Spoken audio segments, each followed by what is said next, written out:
I know how you feel, kid.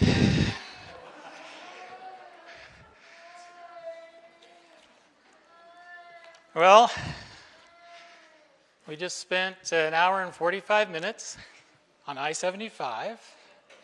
I want you to know it was quality time. My wife and I were just able to enjoy each other's company, and we dialed up the live stream, and we watched you all waiting for us. I heard your song. Perfect. Thank you. It was wonderful.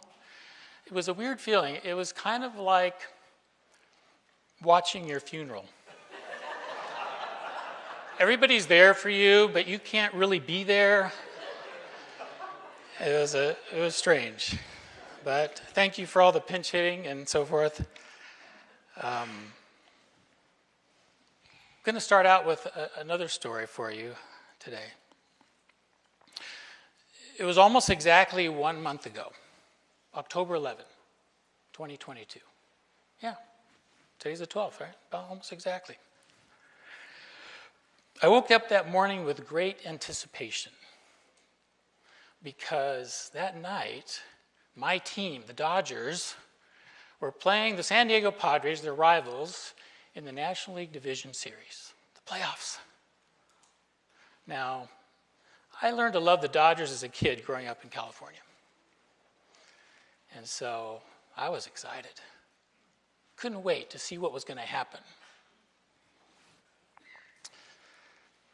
I got up full of energy, but as I was buttering my breakfast toast, I had a strange thought come into my mind. And here was the thought. Instead of watching the game tonight, you should spend time alone with God in your study. Wait a minute. What am I thinking? I have been waiting all summer, knowing that the Dodgers would probably make the playoffs. I wanted to watch them try to make a run to the World Series. And now the day is here, and I'm not going to watch the game? That is crazy. So I pushed the thought out of my mind. But it kept coming back. My wife, Ruthann, and I, we had an appointment together around midday that day. So we drove down to Kennesaw. And the whole time, I had this recurring thought. But I didn't tell her. I was afraid to tell her. I was afraid that if I said it out loud, I'd have to do it. And I wanted to watch the game. So I didn't mention it. After our appointment, we had a late lunch together. Still, didn't tell her, but the persistent thought continued. So by now, I'm thinking, this is not a random thought. I feel like God is asking me to do this. So then the mental arguing and rationalizing started. You been there? God, why do you want me to do this? Why would you ask me to do this? You know I've been looking forward to this. You know how much I would enjoy it. Don't you care about me, what I want to enjoy? Don't you want me to enjoy good things in this life? Silence. I felt like there was no response to my complaining. So I changed to negotiation. Okay. The rest of my day is flexible, God. I'll meet with you right as soon as I get home before the game, and then I'll watch the game. Yeah, I'll be able to do both, and that's even putting you first. I thought it was a great deal. Instead of the silence that I felt before, I felt now like he was saying, nope, not good enough.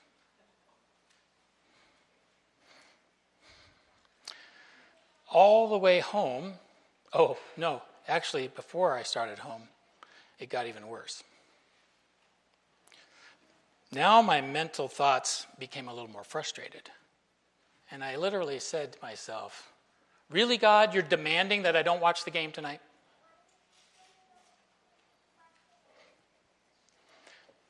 All the way home, 30-minute drive, I argued and complained to God. And we drove into the garage, and I finally blurted out loud to Ruth Ann, I'm not watching the game tonight. Now, she knew that I had been looking forward to it all day. And I think her reaction was something like, what? So I told her about my mental anguish all day long. I can tell you, as soon as I made that decision, I was at peace. I didn't know why God was asking me to do this, but I did feel at peace. And then, within just a few moments, another seemingly random thought came into my mind, and that was the rich young ruler. What? Why do I find myself thinking about the rich young ruler? What does that have to do with the Dodgers and baseball? So I went and reread the story. You can find it in 3 of the 4 Gospels, Matthew, Mark, and Luke. You probably remember it. If you want to turn to it and read it with me, let's take a look at it now. I'm going to read Matthew's version. It's in Matthew 19. Matthew 19, verses 16, and I'm going to read through to 22. You remember this story? Rich young ruler. It says, now behold, one came and said to him, good teacher, what good thing shall I do that I may have eternal life? So he said to him, why do you call me good? No one is good, but one, that is God.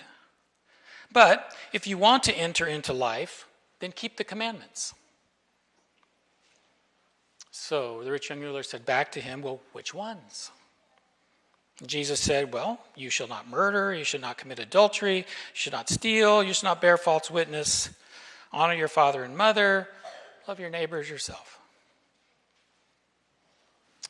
Then the young man said to him, I do all these things. I've done them all my life from my youth. What do I still lack? And Jesus said to him, if you want to be perfect, go sell what you have and give it to the poor, and you will have treasure in heaven. And then come follow me. But when the young man heard that saying, he went away sorrowful, for he had great possessions.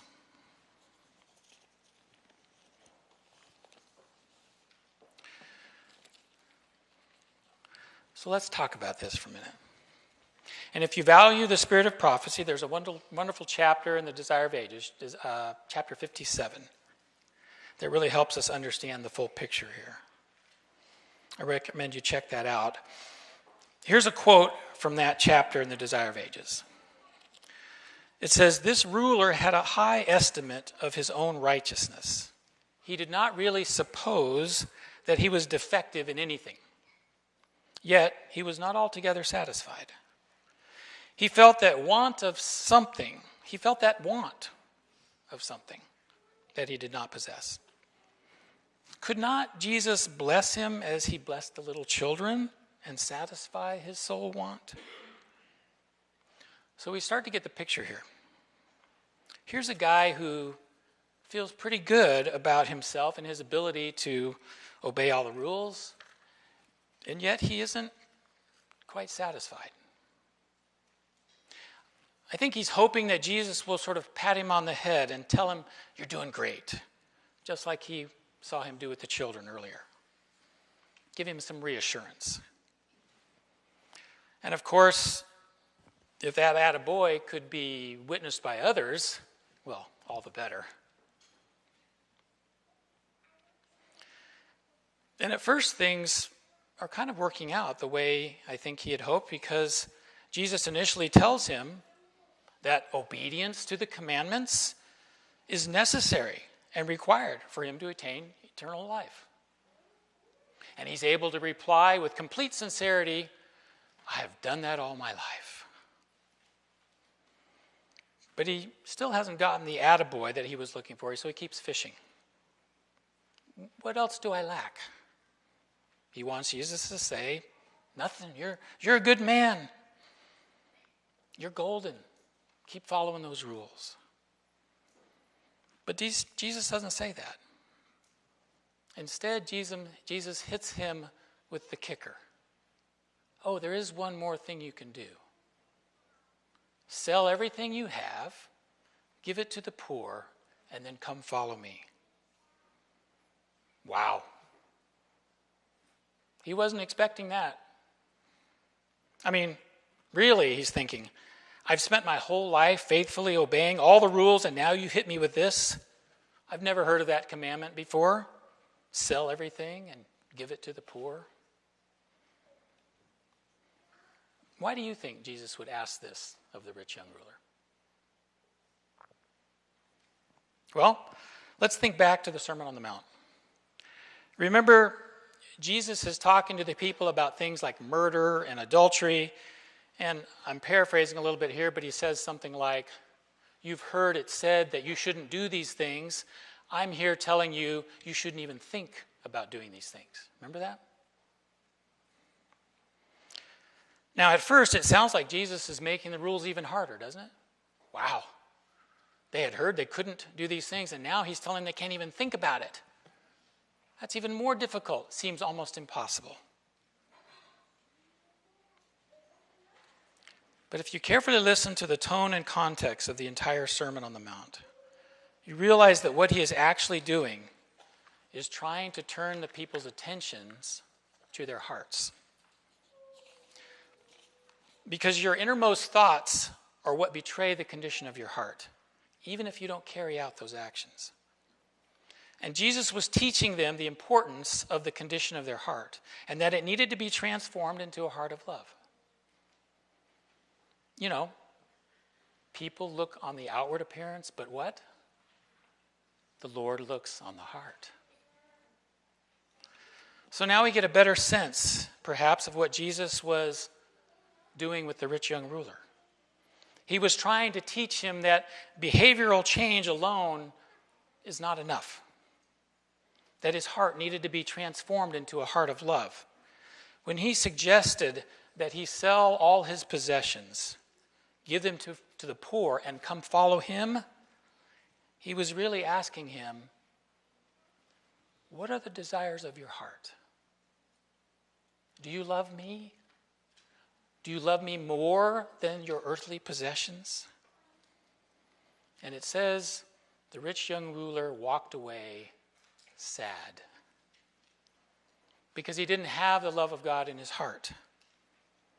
He loved the gifts of God more than he loved the giver of the gifts. And his strict adherence to the rules without God's love in his heart had made him actually proud and self-centered.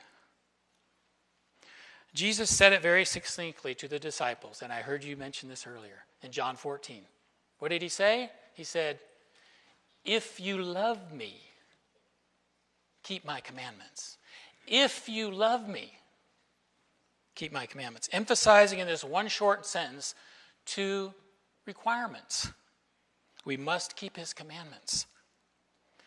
And the motivation for the obedience to those commandments must be his love in our heart. If you try to keep God's commandments without love in your heart, it seems clear to me that one of 2 things will happen. It will either become so burdensome and overbearing to you and seem nearly impossible that you'll give up and you'll reject God completely. Can't do it, too demanding. Or you'll think that you got pretty good at it, keeping all those rules, pretty successful at it. And you'll become prideful and self-centered. But you'll be missing something in here. Just like the rich young ruler. And now I understand what this story of the rich young ruler has to do with the Dodgers and baseball. It wasn't nearly as dramatic. He wasn't asking me to sell all my possessions. But God was asking me the same question on October 11 that he asked the rich young ruler. He was asking me, do you love me? What are the desires of your heart? Don, I'm asking you to choose between me and the Dodgers tonight. That's why it wasn't good enough to do both that night. To spend time with God and then watch the game. No, God wanted me to face the choice. If you could only choose one of us, who would it be? He was exposing my own heart to me. Sorry, I didn't expect to get emotional. But then, I always do. But it's humbling and embarrassing to admit that you argued and complained all day before choosing God.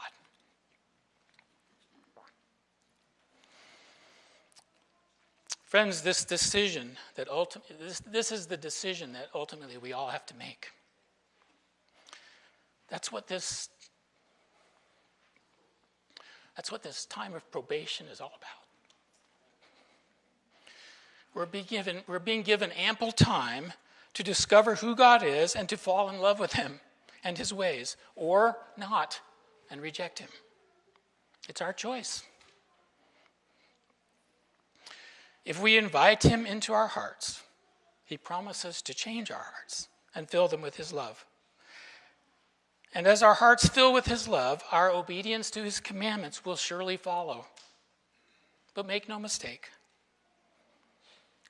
we will not be able to serve two masters. We will all be brought to a definitive decision. So who do you love?